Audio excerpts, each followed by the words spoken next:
everybody? It is Blonde Blitz time. Let's go.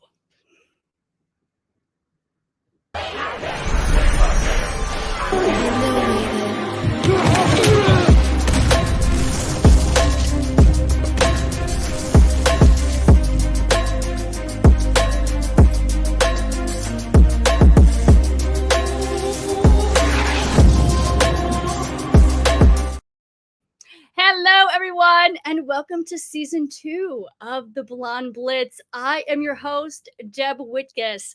Unfortunately, Nikki decided to move on to some other sports opportunities. You can still catch her and Dan on Thunder and Lightning, of course, every Monday night here on that sports podcast network. I wish both of them the absolute best. We had a great time last season, but looking forward to this season. With that being said, I've got a great show for you guys tonight. My special guest and my co-host is the founder and president of Off the Field NFL Wives Association. Her name is Cynthia Zordish. She's also the founder of the NFL Thread, a private platform for NFL women to connect. She's married to former 12-year vet of the NFL safety, Michael Zordish, also from Penn State, also go Birds. I'll have a different co-host from NFL Wives every single week. We might actually get a pop in from their husbands as well. So super excited about that. So I will be interviewing Cynthia today on the show. I also have some other friends. Comedian Eric Kessin will be here to give us a funny take on NFL Week 1. Sports betting expert Alex White will also be here. She will tell us your best bet for Week 2 for the NFL. And finally, former NFL tight end from the Titans and the Buccaneers, Ben Troop, will be here to help Cynthia and I out on some hot takes and also some Week 2 picks. But first, NFL headlines.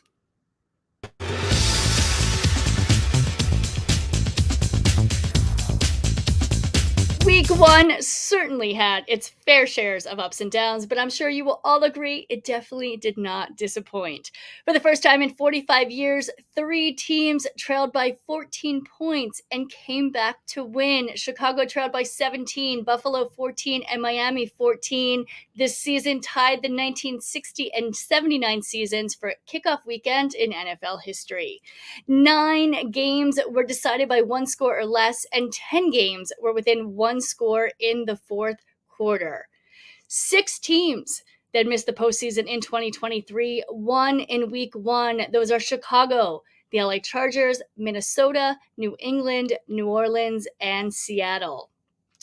Moving on to the NFC and AFC Players of the Week, we will start with NFC Offensive Player of the Week, running back Saquon Barkley of the Philadelphia Eagles. Barkley scored a league high of 3 touchdowns, 2 rushing, 1 receiving, and totaled 132 scrimmage yards in his Eagles debut, helping Philly defeat Green Bay 34-29 in the NFL's first ever game in Brazil on Friday night. We go to Defensive Player of the Week. It goes to DB Tyreek Stevenson of the Chicago Bears. Stevenson recorded a 43-yard interception return for a touchdown in the fourth quarter of Chicago's 24-17 comeback victory over the Titans, which ended up being the winning score, of course. Moving on to Special Teams Player of the Week for the NFC, kicker Jake Moody of the San Francisco 49ers. Moody led the NFL with 20 points in Week 1, converting all 6 of his field goal attempts in the 49ers' 32-19 victory over the Jets on Monday Night Football. Moving on to the AFC, Offensive Player of the Week goes to RB Joe Mixon of the Houston Texans. Mixon led the NFL with 178 scrimmage yards and added a rushing touchdown in his Houston debut. He helped the Texans win over the Colts 29-27. Defensive Player of the Week for AFC, DE Greg Rousseau of the Buffalo Bills. He recorded 6 tackles and 3 sacks in Buffalo's 34-28 comeback victory over Arizona. And finally, special teams for the AFC Player of the Week, kicker Chris Boswell of the Pittsburgh Steelers. Boswell accounted for all of the Pittsburgh's points in their 18-10 victory over Atlanta with 6 field goals, 5 of which were 40 yards or longer, and 3 of which were 50 yards or longer. Boswell became one of the first 2 kickers of all time to make 3 50-yard field goals in a season-opening game. Looking forward to week 2. All right, we have my co-host and special guest Cynthia Zorda from Off the Field NFL Wives Association coming up shortly. But first, a little comedy about week 1.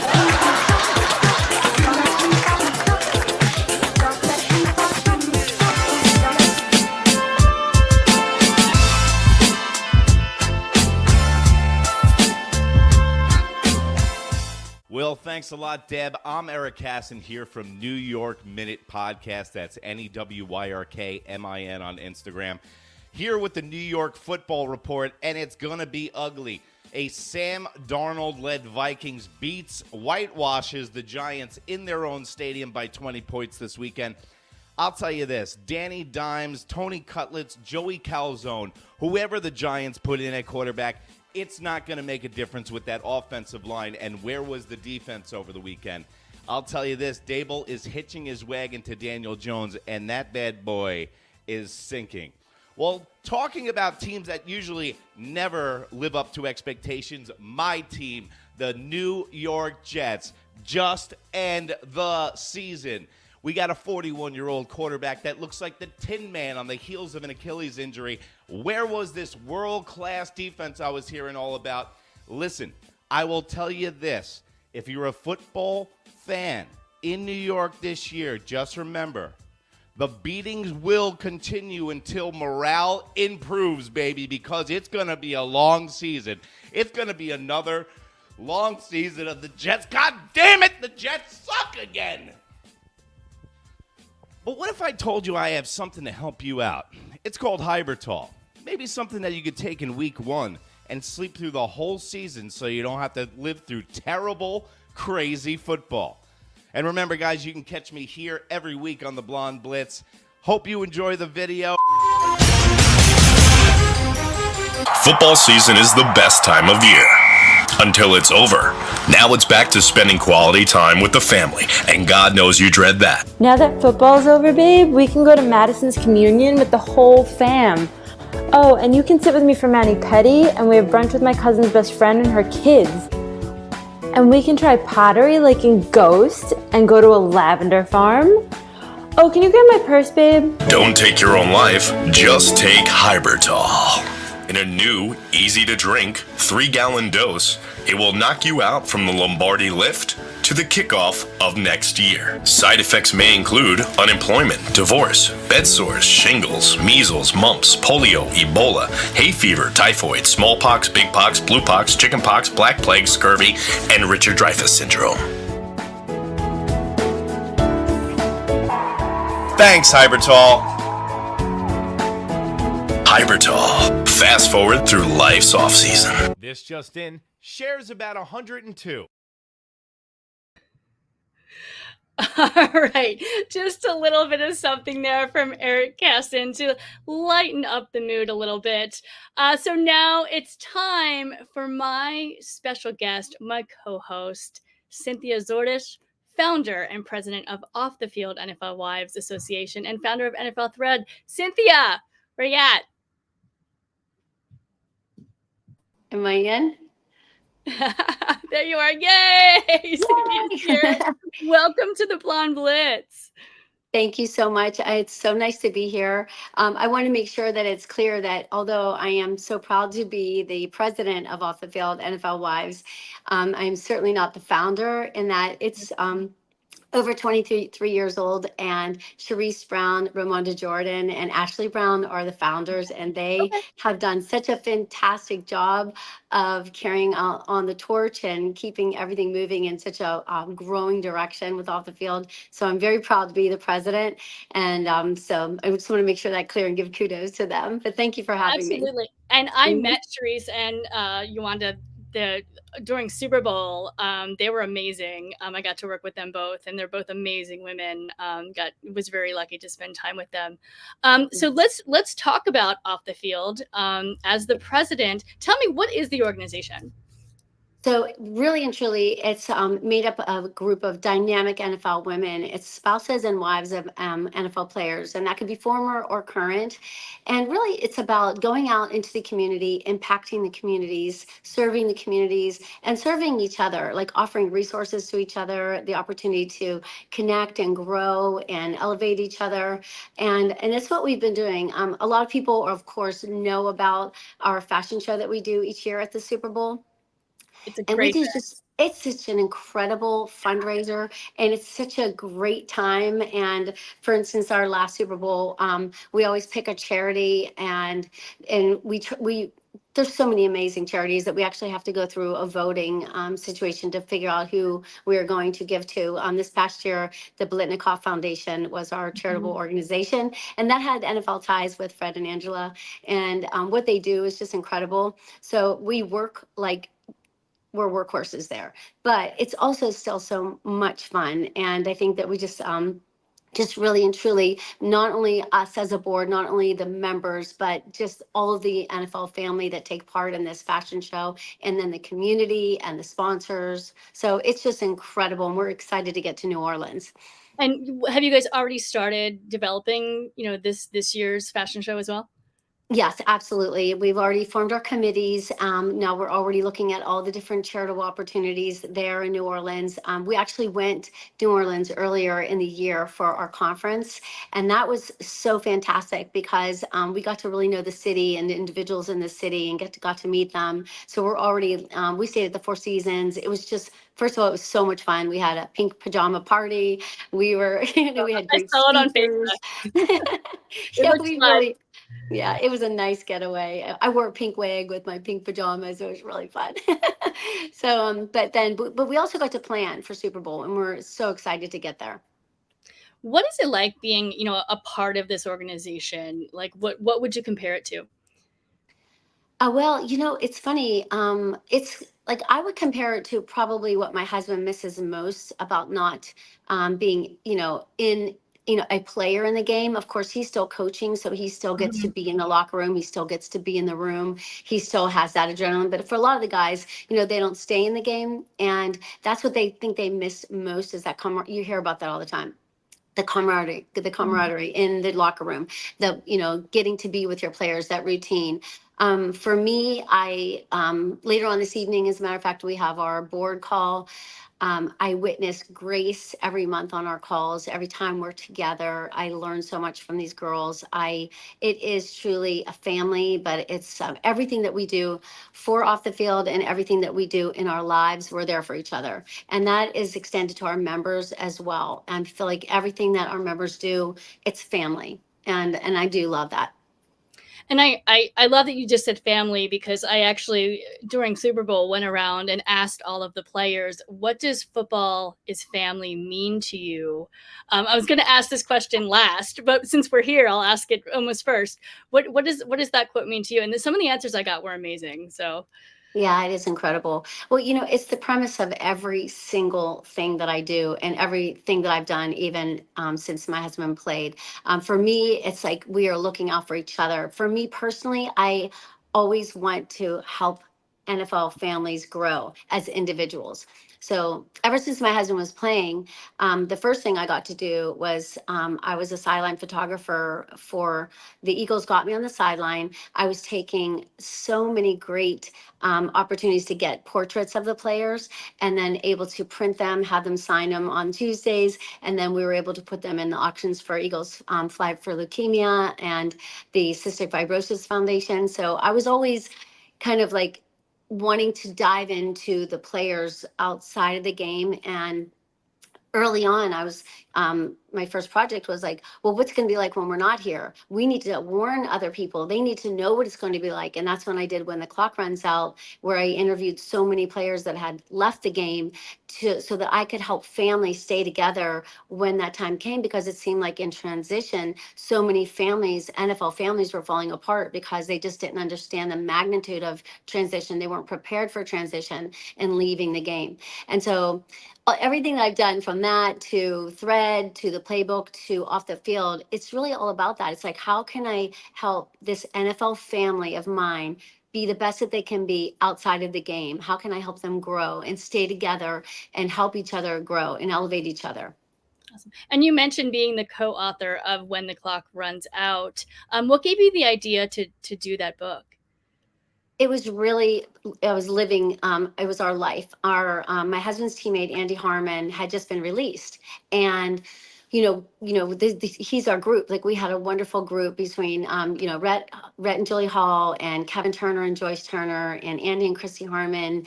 We were just together all the time. So when Andy got released, we went to his house for dinner.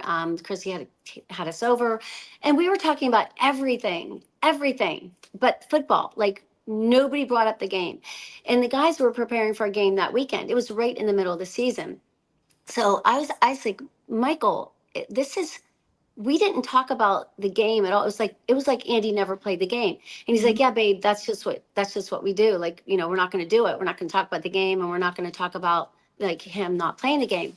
I said, that is so weird. I mean, that is what we are, and that is what we do. Is this what it's going to be like when we're out? I mean, are we going to all of a sudden have nothing in common with everybody that we forged these beautiful friendships with? I don't think I'm not about that.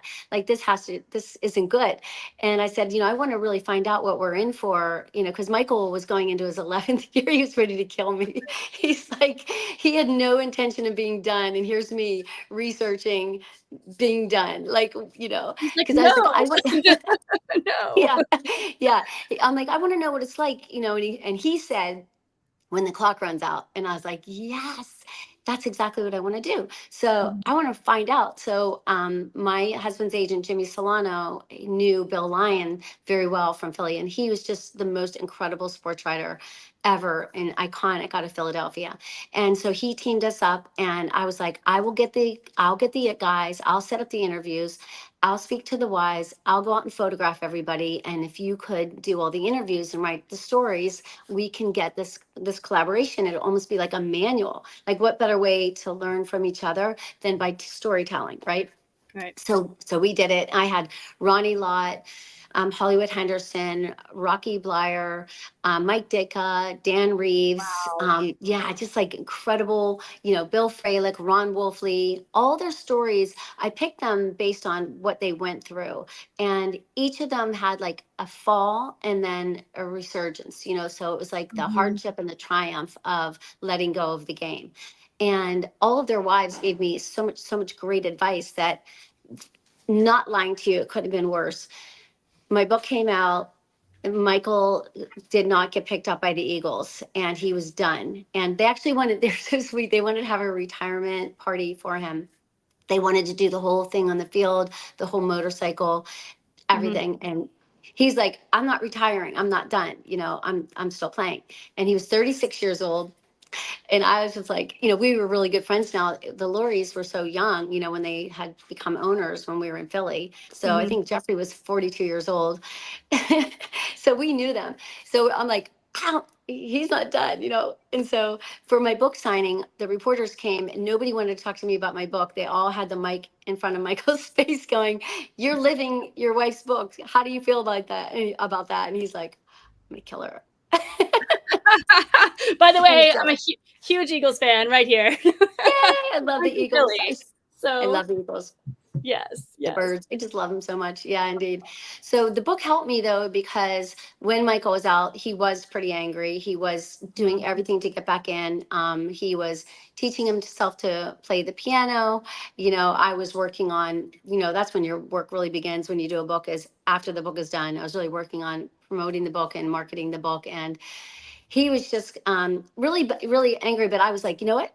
Every wife pulled me aside and said, just be patient. It is called transition for a purpose. It will pass. He will come, through, and just be patient with him. And I thought it really helped me. So I was really happy about the book, that I actually could see for myself that, it's good to learn from each other, these stories. Great. And now your husband, he is the assistant coach for Central Michigan University, correct? Exactly. Yep. And Indeed. and he obviously still in football. How does he? Oh, it's been incredible. It's been a great ride because after he was finished with the Eagles, he then coached my sons all through high school until they got to their college years.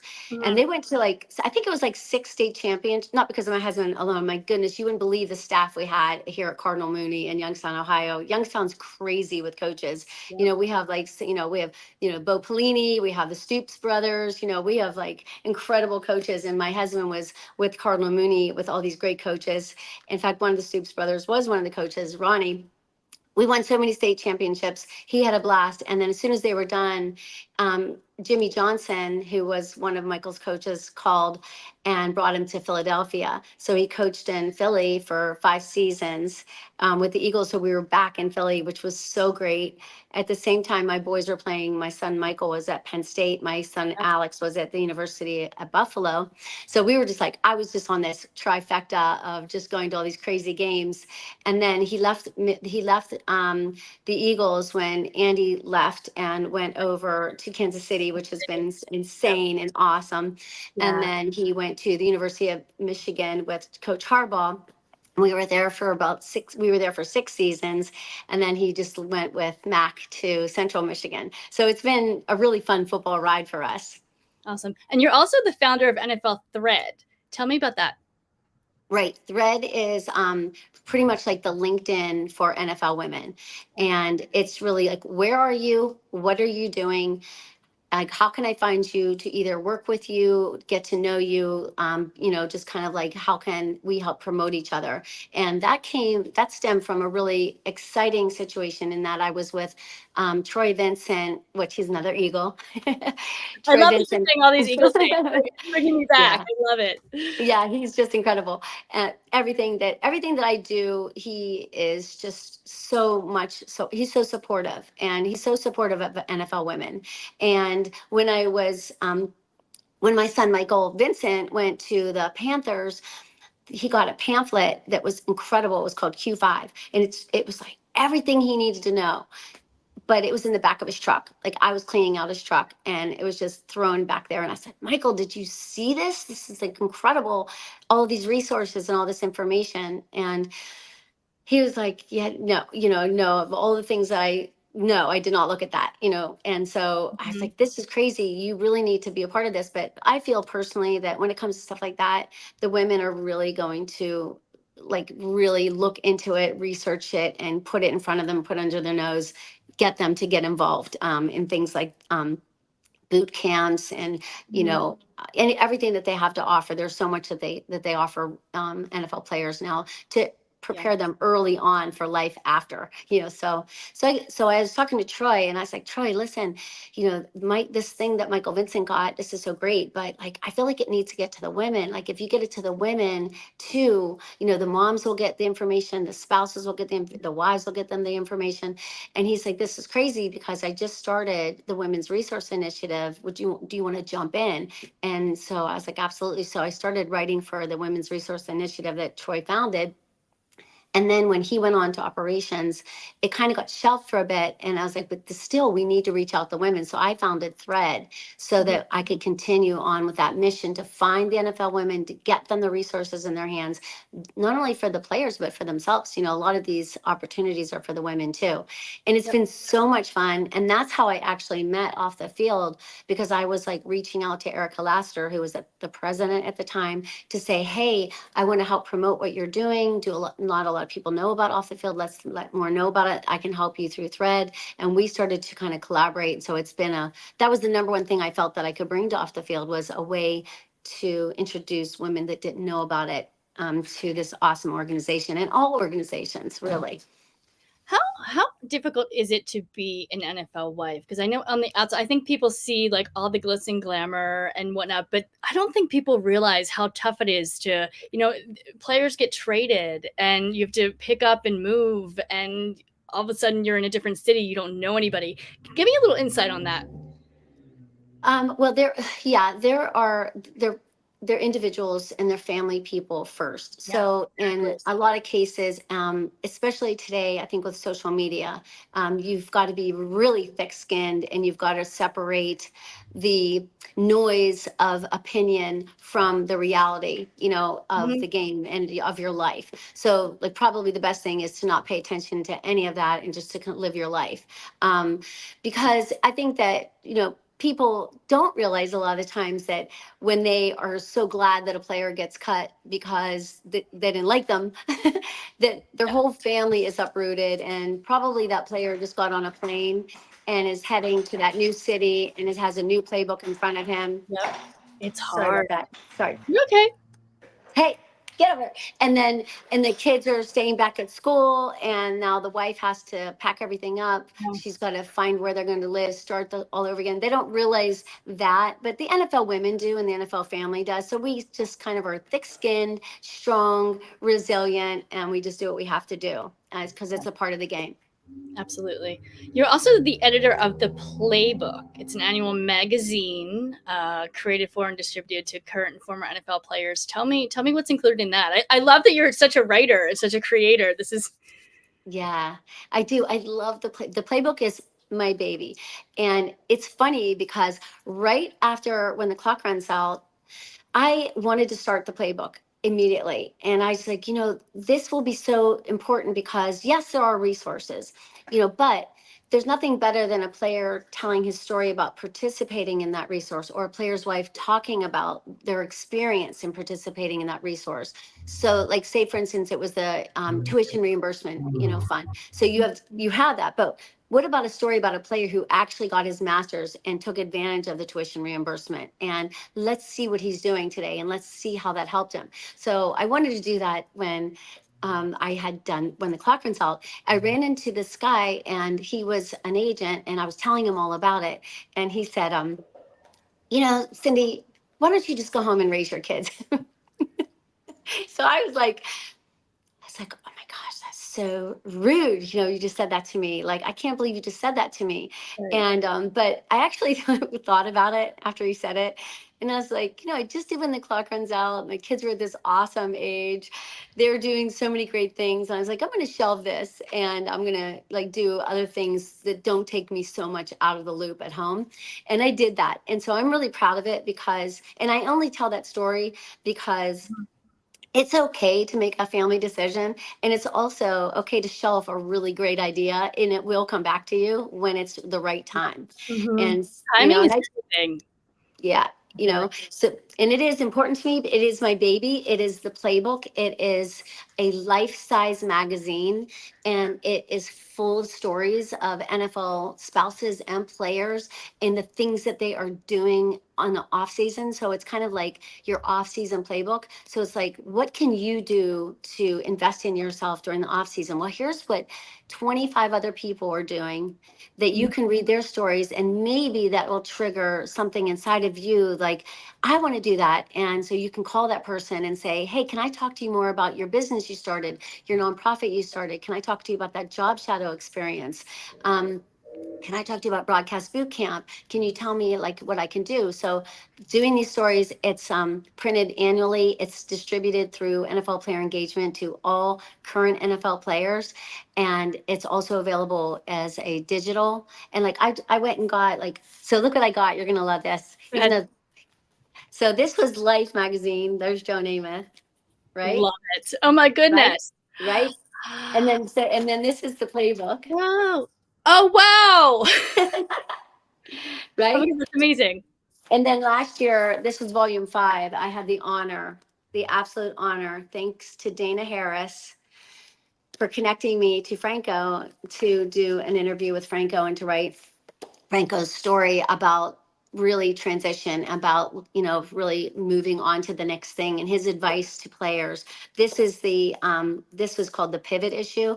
And it's really about all players today, kind of like revisiting when the clock runs out, and helping, like, what is it like when you're done? Well, how do you pivot? What is the next thing you do? And the advice is just incredible. But it was like, I'm a Pittsburgh girl. So for me, every time he said my name in the interview, I was just like, you know, I cannot believe I'm talking to Franco Harris. And now, because of this, I got to meet Dana. And now I feel that way every time I talk to Dana. I just feel like I've got a friend in her, and she's just the most amazing person. I So, love it. I love yeah. it. Hmm. And most recently, you authored a children's book, right? Your first children's book. It's called A Bee in a Matchbox. Interesting Yes. title. Doesn't have anything to do with football, right? But I know, right? but I mean, Yes. it's all good.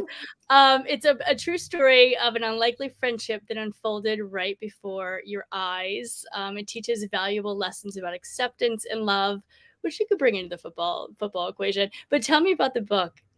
Yeah, that was a pure joy, and it was an accident. Like, it really did truly happen right in front of me. My son has an Italian Mastiff, big, huge Chucky dog. He's huge, and everybody's afraid of him for sure. He's really big. He is scary.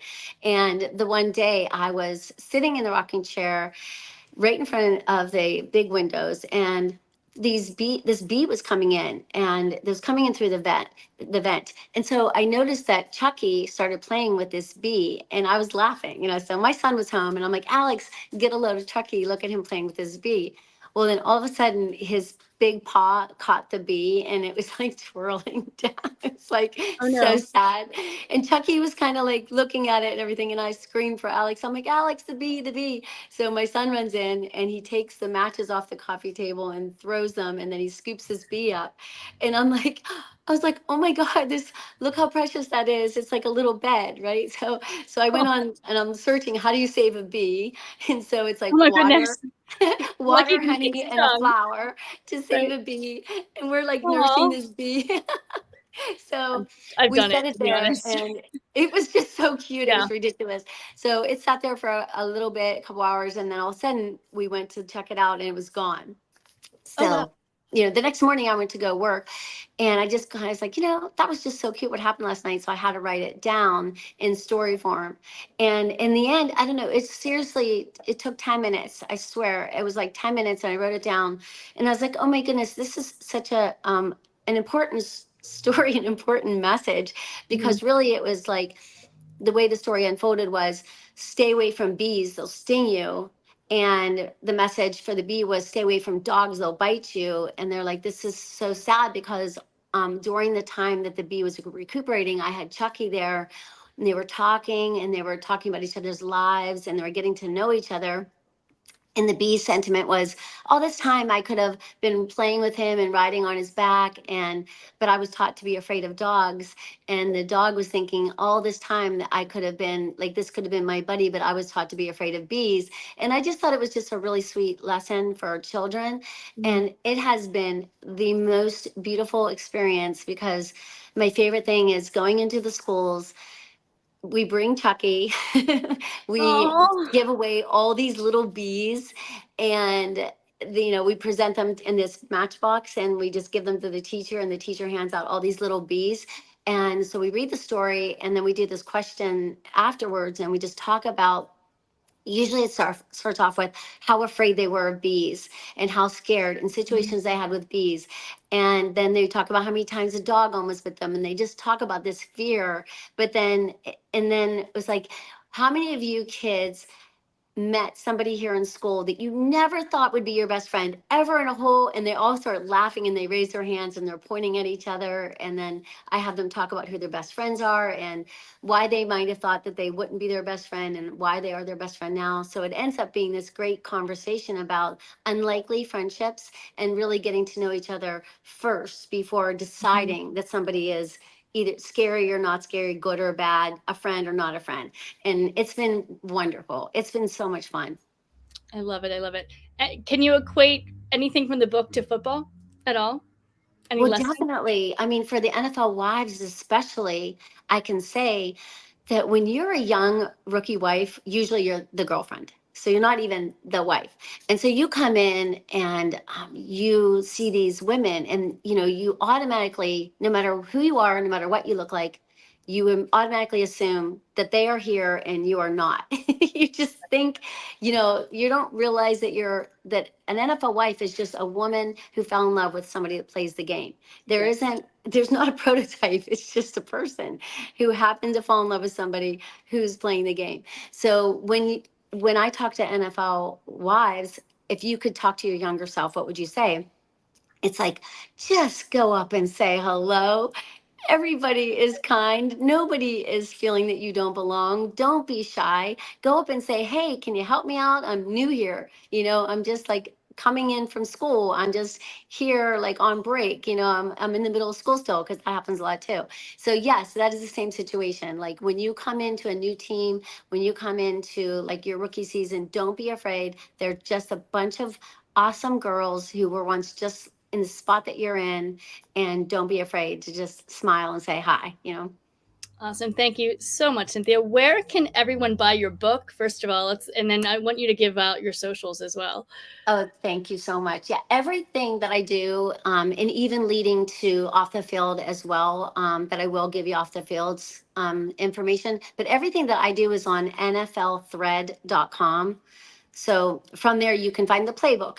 You can find our flag football game that's coming up for the Super Bowl. You can find off the field. You can find a being a matchbox and when the clock runs out. So everything that I do, I just put on the site. So thank goodness for it.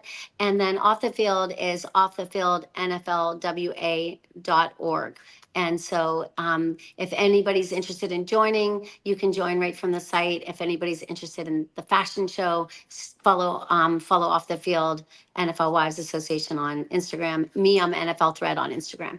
Awesome. And I have to say, everyone, the fashion show is to die for. I was there Yes. the Super Bowl. I've covered the last 5 Super Bowls, and I haven't been able to get to the fashion show.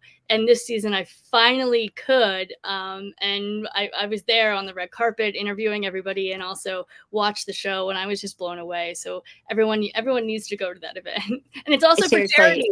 Right? Yeah, yes, it will be another great charity, and it's always sold out, and it's actually a reason to go to the Super Bowl. I mean, it's really a reason to go, and nobody should miss it ever. So that is wonderful. Again, and definitely stay tuned and follow on Instagram for that for sure, because everybody is invited, and it is such a great time.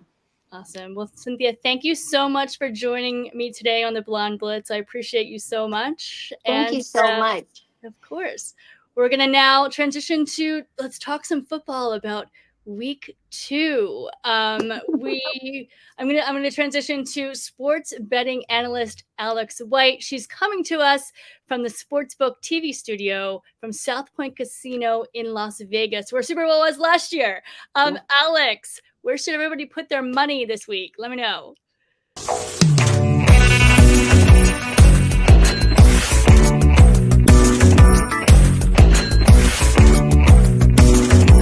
Alex White here. I am very excited to be a part of the Blonde Blitz here with Deb and company. NFL is back and week 1 did not disappoint. I'm looking forward to this second week, and I'm going to give you a best bet. I'm not going to make you wait till Sunday. It is Thursday night football. Buffalo Bills at Miami. Dolphins are a 2-point favorite. Well, it's an advantage already for Miami. Back-to-back home games. Short week for Buffalo to travel. You're going to hear a lot of chatter about the Bills owning the Dolphins. Well, the players are going to hear that too, and I think they're going to rise to the occasion.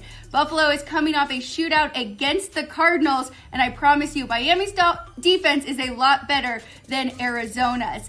There's a lot of drop-off with the Bills in this roster. I have Miami as the better top-to-bottom team in my power ratings. I love this bet. I hope you take it. I hope we cash some tickets. I know the Dolphins were lucky to win in week 1 too, but they were by far the better team in that second half against the Jags. Tyreek Hill, Jalen Waddle both had over 100 receiving yards. This offense is just getting started. Dolphins -2. Have a great rest of your week, everyone, and weekend. I'll see you again next week. Deb, thank you so much. Shut up and take my money. All right, Alex, thank you so much. Alex will be here every week with her betting knowledge. You can also catch her on Punchlines with Frank Nicotero on Mondays and Wednesdays. from South Point Casino, as well as Sports by the Book on YouTube. Her IG is at Alex White with 2 E's at the end there. All right, Cynthia, do you want to stick around for picks? It's up to Sure, you. I think it's fun. Absolutely. Okay. All right, let's do it. Now let me intro Ben Troop. He is a former tight end for the Titans and the Bucks. Ben, you there?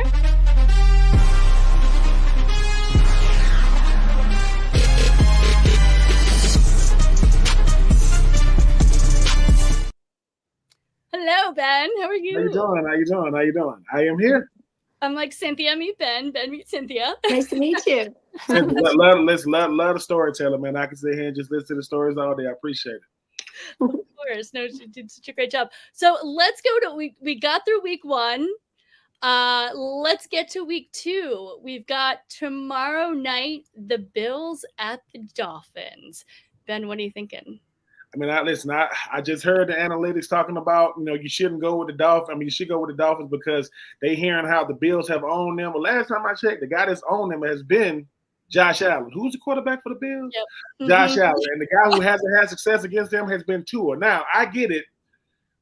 Week 1, it was a slugfest with the Bills in Arizona. Kyler Murray not throwing the ball to Marvin Harrison Jr., Tyreek Hill getting arrested before the game and getting going out and having an incredible game. Just a lot going on. But here's the thing, though. It's not a rivalry until the other team win consistently. I know that Tua got his money in the offseason. I know that playing motivated football in the National Football League, everybody's good. This notion of, oh, man, the players are going to hear about it all week. Okay, they still got to go out there and play. I love what Miami's doing. I like the fact that they are at home. But I live in reality, not perception. I think that Josh Allen is going to have another big game because he finds a way to make a play in the fourth quarter. I think it's going to be a nail biter, but I will go with the Bills. Okay. All right. Cynthia, any thoughts? No, that's great. And I love Sean McDermott, so that could be great. Awesome. Well, I think, obviously both playoff contenders for AFC East, both came back from, double digits. First of all, I've never watched a man get arrested and still play like Tyreek Hill did.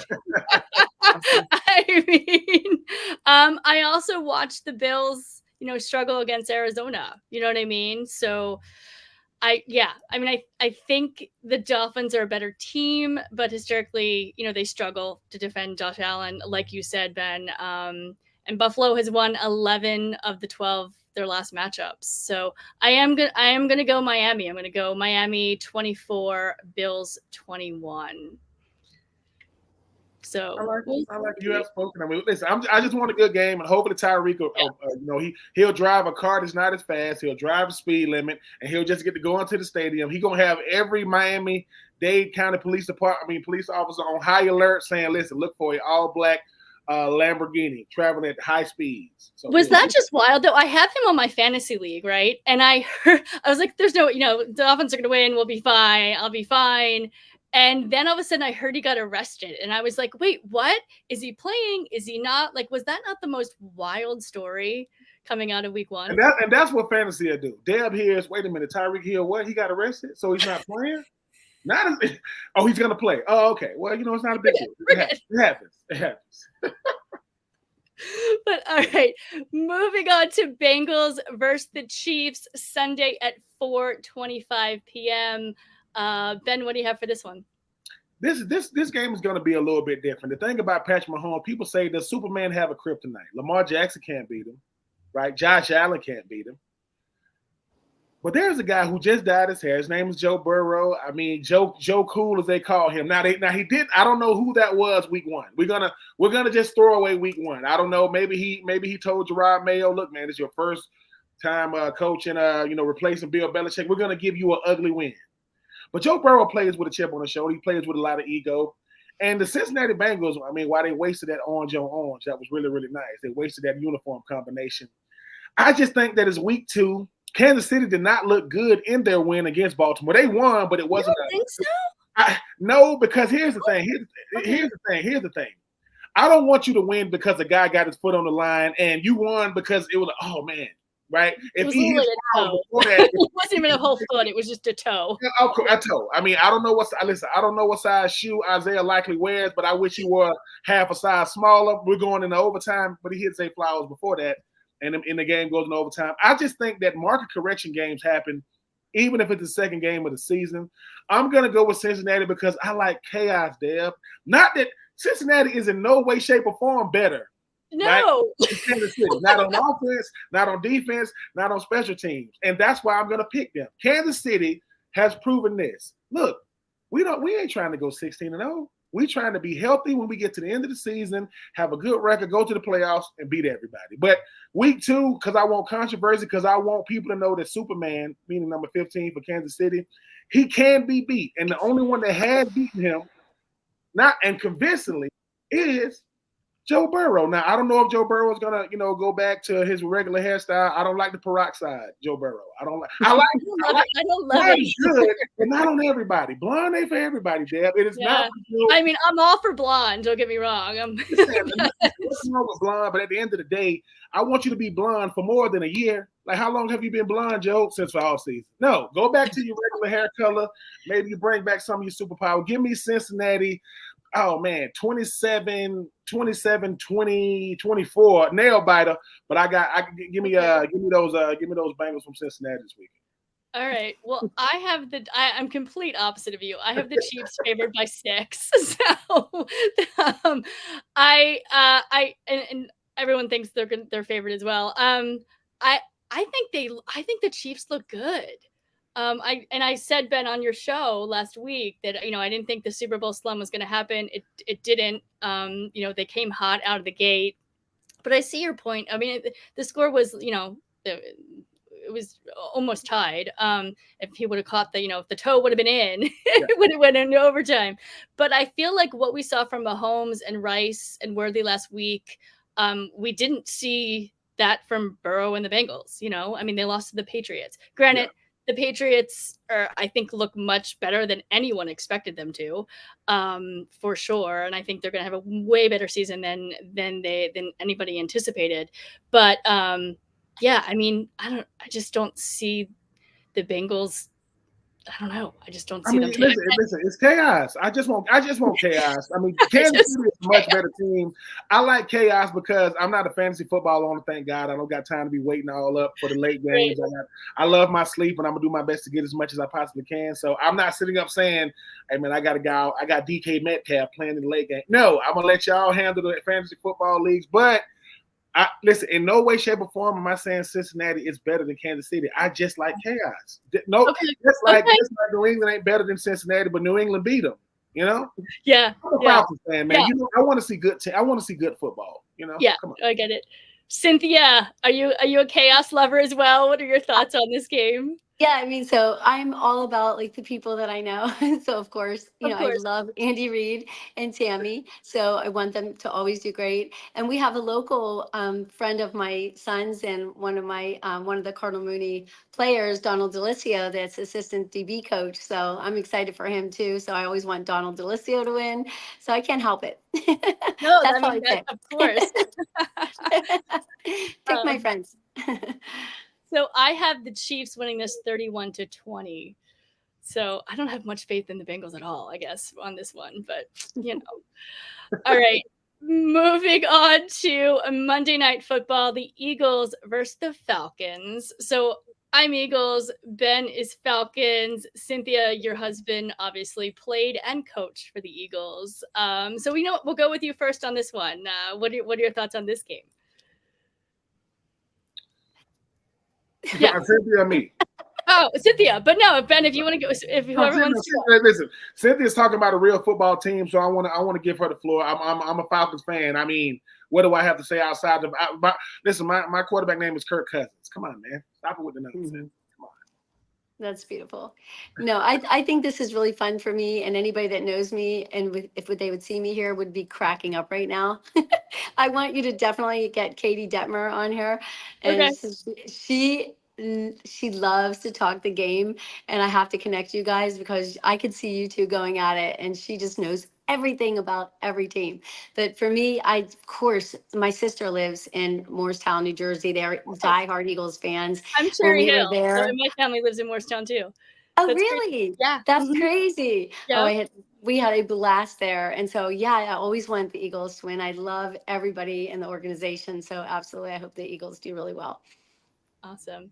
And I agree with that. But I lived in Atlanta though for 2 years. So I'm actually a Falcons fan as well. So this one, and Ben, I said it on your show. I believe in Cousins. He didn't look so great last week. I think he needs to get out those just starting jitters. But the Falcons have a great team, but so do the Eagles. We're looking at two really good teams, both super balanced on both the offense and the defense. I mean, Barkley with the Eagles having 3 touchdowns last week, Brown, Smith, Goddard. But on the other hand, we have Robinson, Kyle Pitts, Drake London. I can just keep talking.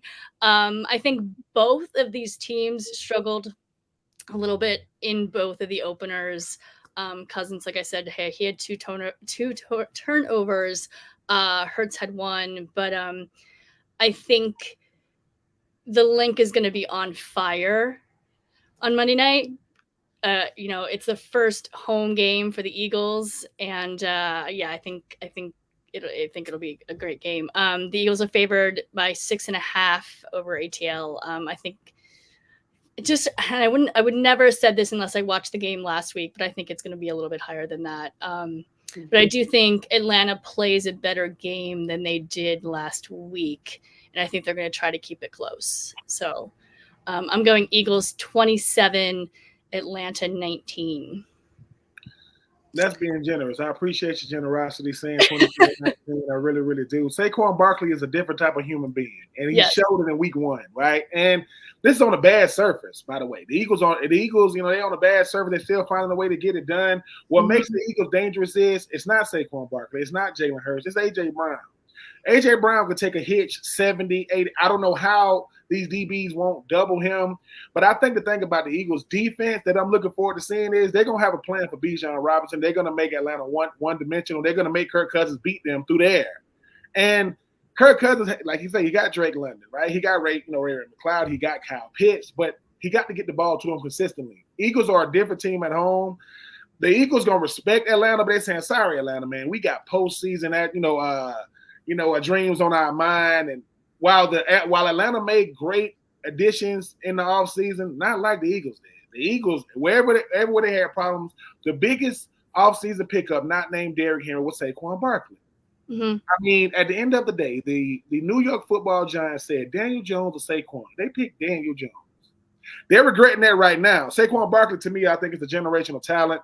I think what he can do on the football field and change the whole dynamic. So, yeah, Nick Sirianni and Jalen Hurts, they've gotten their differences put to the side.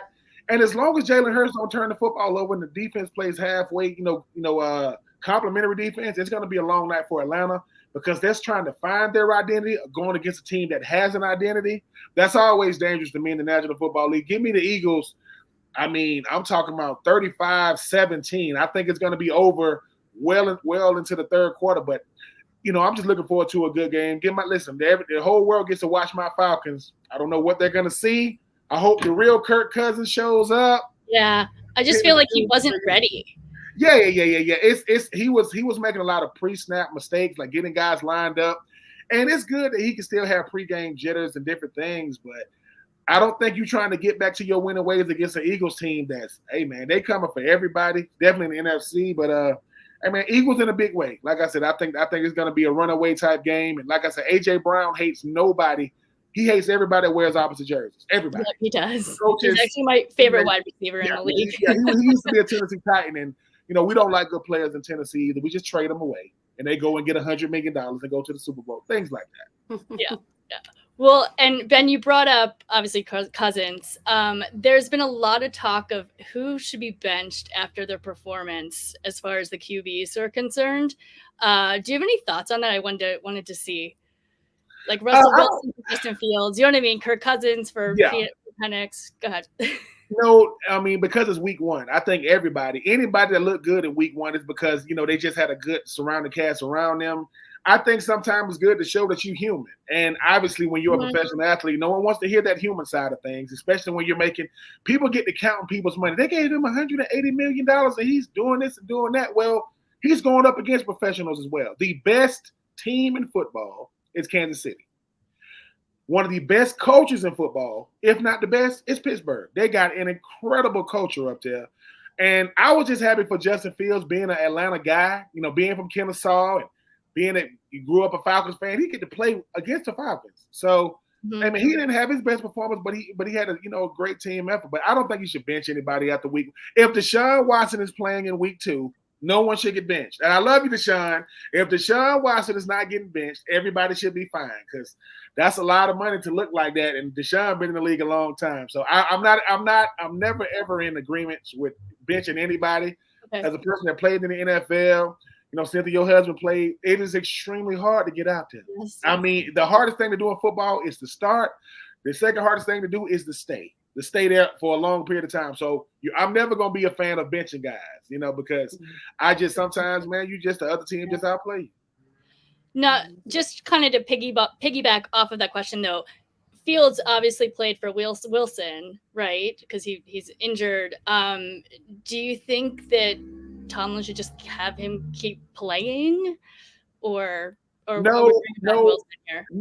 For this reason, Justin Fields shows why you need 2 starting quarterbacks. Your starter and your backup need to be good enough to carry the team if somebody gets hurt.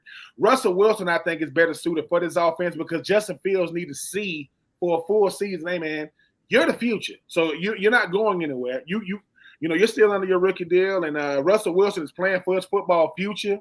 So I think for Justin Fields, he proved to his teammates, hey man, you guys can depend on me, even if I'm doing, look, Justin Fields is Robin, and Russell Wilson is Batman, and you want Batman to be out there as much as possible. But he filled in beautifully for him. I just think for Justin Fields has a bright future in NFL. You don't want to kill his confidence by putting him out there because the other guys are. So no, I don't think you play Justin. Justin Fields is not a rookie. I think this is year 3 or 4 for him. Yeah. And he got saved by a Mike Tomlin who said, look, Russell Wilson is the guy. You're the backup. It's not too many coaches going to demand and command respect from like a guy like Mike Tomlin. I would have loved to have played for a guy like Mike Tomlin. Mm-hmm. I mean, never had a losing season. You only coach number 3 in the entire existence of a franchise. But no, Justin Fields did what he was supposed to do. Go out there, still get a win, ugly, but he got the dub. But Russell Wilson is playing the Broncos. That boy, he gonna play on Sunday. He want to look Sean Payton in the face and say, "You don't think I'm that good?" Well, let's see. Yes. I hope that for him. All right, guys. Well, that's about all the time we have today for the Blonde Blitz. Thank you to Cynthia. Thank you to Ben. Also to Eric and to Alex. Cynthia, one more time, where can everybody find you? NFLthread.com, best place. Awesome. And Ben, yes. Tell me a little bit about your show too. Hey, listen, no weddings in the fall. It's all about, it's all in the name. All we're doing is talking about, college football, NFL football. Listen, as a person that got married in the summer, you can get married in the summer, you can get married in the spring, you can get married, right? When it's cold outside. I better not catch you in no church on Sunday getting married. I don't care how much if she loves you, not if you love her. You don't get married in the fall. We married to the game. That's right. There we go. And we will end on that note. Hey, guys, don't forget this show is sponsored by Underdog Fantasy. Go to Underdog Fantasy and use promo code BLONDE, and we'll double your deposit up to $100. Of course, if you like today's show, hit the subscribe button right here on YouTube and follow us all on all socials, The Blonde Blitz. Guys, see you next week. Football forever. Thanks, guys. So much fun. Appreciate it.